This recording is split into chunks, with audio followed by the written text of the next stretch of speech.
Hello നമസ്കാരമുണ്ട്. ഞാൻ ശാന്തകുമാരി കുവൈറ്റാണ്. ഒരു തമാശ അല്ല, അത് അവരുടെ വീട്ടുകാർക്ക് ഭയങ്കര വിഷമമായിരിക്കും പാവം.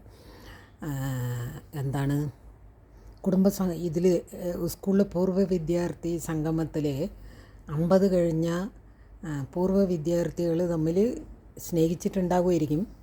ഇപ്പോൾ ഭർത്താവും കുട്ടികളുള്ള പെണ്ണും ഭാര്യയും മക്കളുള്ള ആളും കൂടി ഓടിപ്പോയി എന്ന്.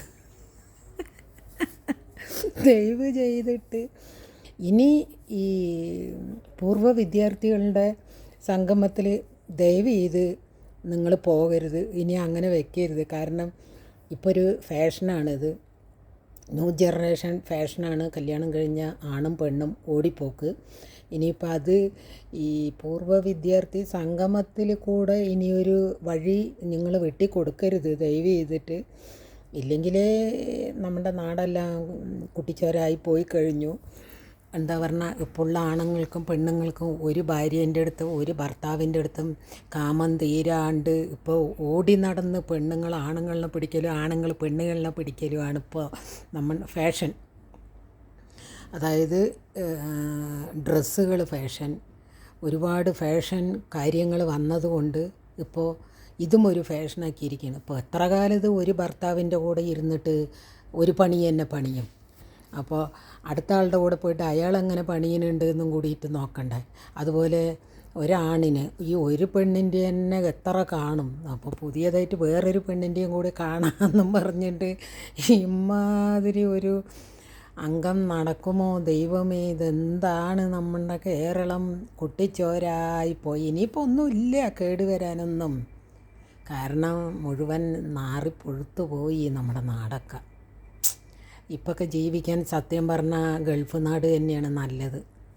എന്താ പറഞ്ഞാൽ ഗൾഫ് നാട്ടിൽ ഇത്ര പരസ്യമായിട്ട് ഓടിപ്പോക്കും, പരസ്യമായിട്ട് ഭാര്യയും മക്കളും ഉള്ളവരും അവിടെയൊന്നും ഇത്ര ഇതില്ലെന്ന് തോന്നുന്നുണ്ട്. അതതിന് ഞാൻ പുറത്തിറങ്ങാത്തത് കൊണ്ട് അറിയാത്തതാണോ ഒന്നും എനിക്കറിയില്ല. പക്ഷേ നമ്മുടെ കേരളം എന്ന് പറഞ്ഞാൽ വല്ലാണ്ട് നാറിപ്പോയപ്പോൾ, കേരളമല്ല പൊതുവെ ഇന്ത്യ.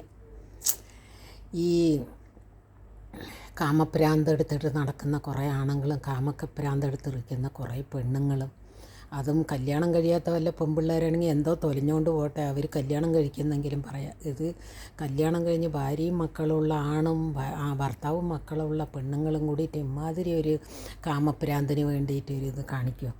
എന്തായാലും ഇത്രയും കാലം ഇരുന്ന് ഈ മക്കളിനെയൊക്കെ പ്രസവിച്ചിട്ട് ആ ഭർത്താവ് ചെയ്യാത്ത വേറെ വല്ലതും പരിപാടി ഇനി പുതിയതായിട്ട് പോണവൻ ചെയ്യുമോ? ഇനി ഭാര്യയെ കൊടുക്കാത്ത വേറെ ഏതെങ്കിലും സാധനം വേറെ ആണുങ്ങളുടെ അടുത്തേക്ക് ആ പെണ്ണുങ്ങളുടെ നിന്ന് കിട്ടുമോ എന്നൊന്നും അറിയില്ല. അതൊക്കെ എന്താണ് എന്നുള്ളത് എനിക്കിതിനെക്കുറിച്ചൊന്നും വലിയ അറിവില്ല. ഞാൻ ഈ അടങ്ങി ഒതുങ്ങി ജീവിക്കുന്ന പെണ്ണുങ്ങൾക്കും കൂടി ഒരു ചീത്തപ്പേരാണ് ഇതിൽ വരുന്നത്. അപ്പോൾ ഓക്കെ, ബൈ.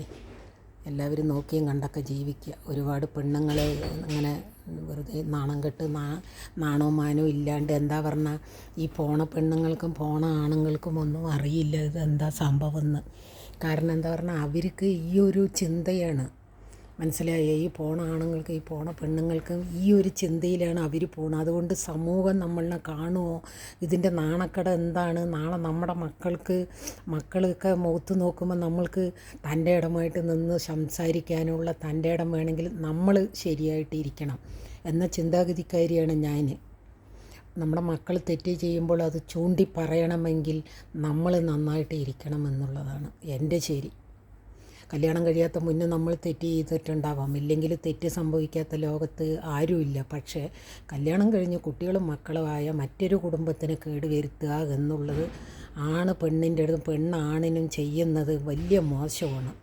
കാരണം അതിൽ നമ്മൾ ജന്മം കൊടുത്ത നമ്മുടെ മക്കളാണ് അനാഥയായി പോണത്. ഈ അല്പസുഖത്തിന് വേണ്ടി സ്വന്തം നൊന്ത് പ്രസവിച്ച അമ്മമാർ ഈ മക്കളെ ഇട്ടിട്ട് പോവുക എന്ന് പറയുമ്പോൾ അതൊരു വല്ലാത്ത ഒരു വേദനയാണ് ആ കുഞ്ഞുങ്ങൾക്ക്. മനസ്സിലാവുണ്ടോ? നിങ്ങളുടെ കാമം തീരുമ്പോഴത്തേനും കുഞ്ഞുങ്ങൾ അവർ കൊത്തിപ്പെറുക്കി കണ്ടവരിൻ്റെ സഹായത്തിൽ അവർ വലുതായി വരുമ്പോൾ നിങ്ങൾക്ക് അവരുടെ മുമ്പിൽ ഒന്നും പറയാനുണ്ടാവില്ല. അത് അച്ഛനായാലും ശരി അമ്മയായാലും ശരി. അപ്പോൾ അതുകൊണ്ട് ദയവ് ചെയ്തിട്ട് ഈ കല്യാണം കഴിഞ്ഞ ആണും പെണ്ണും കൂടിയിട്ട് ഈ ഓടിപ്പോണത് ഇത്തിരി കഷ്ടമുള്ള ഒരു കാര്യമാണ്. ഈ സമൂഹം ഇത്രയും അതമ്പതിച്ചു പോയി ഈ കാമത്തിന് വേണ്ടിയിട്ട്. വല്ലാത്തൊരവസ്ഥയാണ് ആ ഒരു അവസ്ഥ എന്ന് പറയുന്നത്.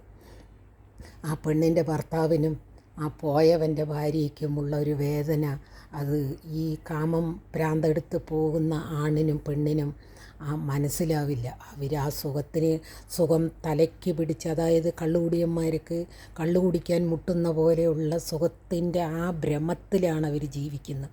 കുറേ നാൾ കഴിയുമ്പോൾ ഈ നാടി പൊന്താണ്ടാകുമ്പോൾ ഇവർക്കൊക്കെ ഇതിൻ്റെ കുറ്റബോധം വരും, ഞാനിങ്ങനെ ചെയ്തു എന്ന്. അപ്പോഴത്തേനും എല്ലാം കൈവിട്ട് പോയിട്ടുണ്ടാവും. മനസ്സിലാവുണ്ടോ? ഒരുപാട് ചിന്തിക്കാനുണ്ട്. ആ ഒരു അല്പസുഖത്തിന് വേണ്ടി പോകുന്ന ആണിനും പെണ്ണിനും കുറേ അത് പിന്നീട് അനുഭവിക്കുമ്പോഴേ അതിനെക്കുറിച്ച് അറിയുള്ളൂ. അപ്പോൾ ഓക്കെ, ബായ്.